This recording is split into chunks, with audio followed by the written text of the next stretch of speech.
यावेळेस अर्थसंकल्पीय अधिवेशनाची लाडक्या बहिणी आतुरतेने वाट पाहत होत्या, कारण या अधिवेशनात 1500चे 2100 होतील अशी त्यांना आशा होती। मात्र नक्की काय घडलं अधिवेशनात आणि लाडक्या बहिणींना 2100 रुपये मिळणार आहेत की नाही, पाहूयात या स्पेशल रिपोर्टमध्ये।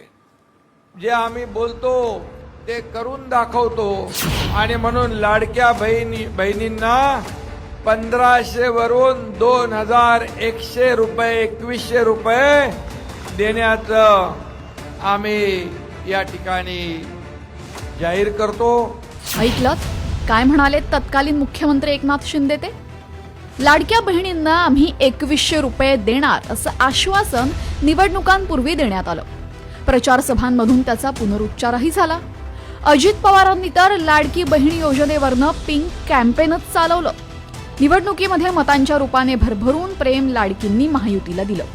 मात्र 1500चे 2100 काही झाले नाहीत। नवीन आर्थिक वर्षामध्ये नक्कीच आपला हप्ता वाढेल अशा आशेवर लाडक्या बहिणी होत्या।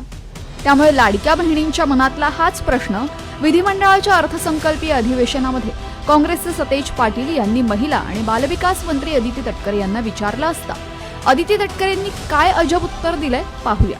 लोकसभेत जो फटका बसला त्याचा उतारा म्हणून योजना काढली, बहिणींच्यावर प्रेम म्हणून योजना काढली नव्हती, हे सिद्ध झालेलं आहे। हे जे निकष जे काय आज मंत्री महोदय सांगतात ते निकष पहिल्यापासून होते।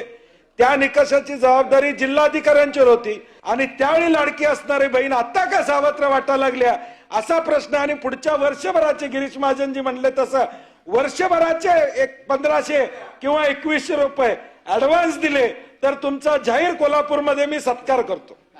येत्या अधिवेशनाच्या कालावधीमध्ये किंवा अर्थसंकल्पामध्ये आपण 2100 घोषित करू अशा पद्धतीचं कुठेही त्या ठिकाणी वक्तव्य हे केलेलं नाही। 5 वर्षासाठी हा जाहीरनामा जाहीर केला जातो आणि योग्य पद्धतीनं त्या संदर्भातलाही प्रस्ताव विभाग म्हणून ज्या वेळेला शासन असेल, मुख्यमंत्री महोदय, दोन्ही उपमुख्यमंत्री महोदय, मंत्रिमंडळ ज्या वेळेला त्या संदर्भातलं सूचित करेल, निर्णय करेल, त्यावेळेला विभाग म्हणून आम्ही तशा पद्धतीचा प्रस्ताव जो आहे हा शासनासमोर ठेवण्यात येईल। थेट अदिती तटकरे यांनी सभागृहातच असं वक्तव्य केल्यानं लाडकींची मात्र घोर निराशाच झालीय।